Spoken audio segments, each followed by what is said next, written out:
뜨거운 태양과 시원한 바닷바람이 있는 동해안 해변. 벌써 더운 날씨에 물놀이가 한창입니다. 이런 더운 날씨를 우리는 이겨낼 비결을 갖고 있어야 되지 않을까요? 기후변화 때문에 여름이 점점 더워진다 하니까 우리가 여름형 인간이 되어야 되지 않을까 생각해 봅니다. 안녕하세요. 독일라디오 본봄의 최근 핫 이슈를 읽어주는 남자 시사칸 양호선입니다. 요즘 이슈들을 많이 접하게 되면서 우리가 어떤 이슈에 정말 밝아야 이 세상을 살아가는데 도움이 될 것 같습니다. 현재 보면 오늘 나누어줄 이슈를 얘기해 보도록 하겠습니다. 요즘 전세 사기 문제가 굉장히 사회적으로 큰 이슈가 되었습니다. 그래서 사회 초년생 그 분들이 특별히 많은 피해를 입어서 정부에서 많은 대책들을 내놓고 있습니다. 그런데 최근 이제 내놓은 이슈를 보면 경향신문에 보도된 내용입니다.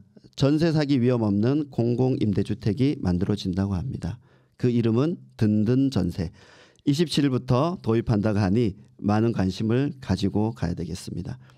내용을 보면 주변 시세의 90% 수준으로 보증금을 최장 8년간 거주할 수 있는 보장성이 있고요. 그리고 다른 공공임대주택과 달리 소득, 자산 요건이 없이 무주택자라면 누구나 신청 가능하다고 합니다. 그래서 국토교통부는 서울과 수도권을 중심으로 이미 확보한 2만 5천여 가구를 먼저 시행한다고 하니까 이것이 필요한 분들은 신청해 보시면 좋을 것 같습니다.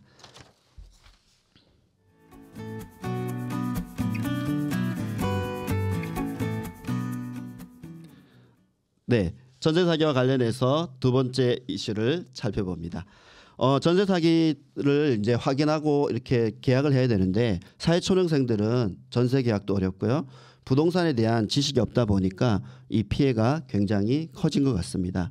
그래서 7월부터는 계약을 할 때 확인할 수 있는 내용들이 바뀌게 돼서 공인중개사법이 새로 바뀌었습니다.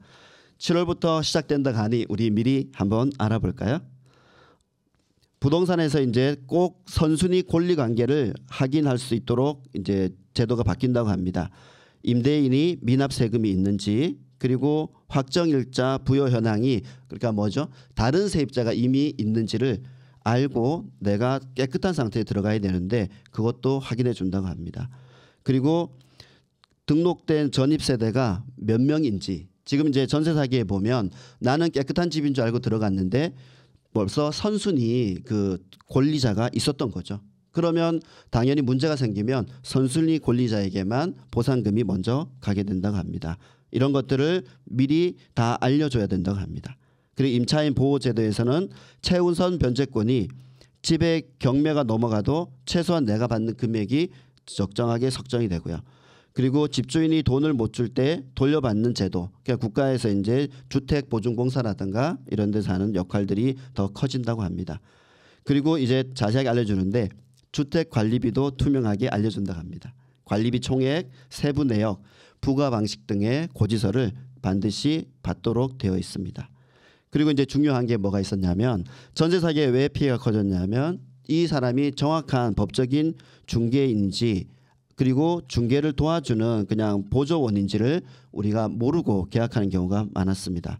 그래서 중개인은 공인중개사 자격증이 있는 사람이어야 되는데 없고 단순 사무를 도와주는 사람은 중개인, 그리고 집을 보여주고 업무할 때 본인이 중개인인지 보조인인지 알리도록 이제 법에 명시한다고 합니다.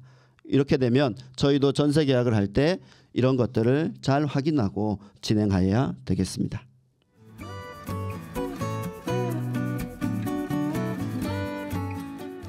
네, 세 번째로는 가까운 삼척시의 이야기를 나누어 볼까 합니다.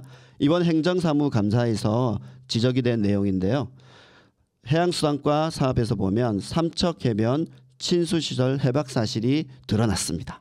왜 드러났냐면 의회에 먼저 보고를 하고 그것에 승인을 받고 진행이 돼야 되는데 해박을 진행하면서 승인을 받지 않고 진행하였답니다.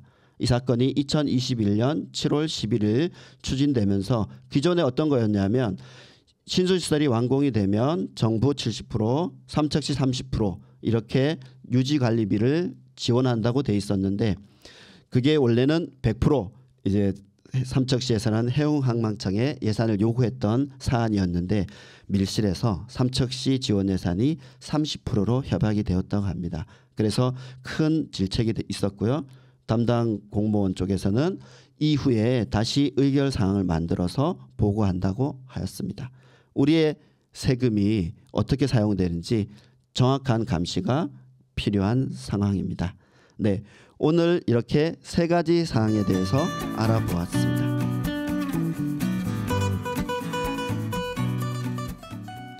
이제 지역에 강원에 이슈가 되는 많은 문제들을 그때그때 신속하게 정리하는 시사칸 양호선이 되겠습니다. 다음 또 이게 댓글 올려주시면 그 사안에 대해서도 제가 직접 발로 찾아가서 조사해서 정확하게 전달하겠습니다. 함께 이 지역을 아름답고 그리고 정대되고 발전하는 지역으로 만드는 데 시사칸 양호선이 달려가겠습니다. 감사합니다.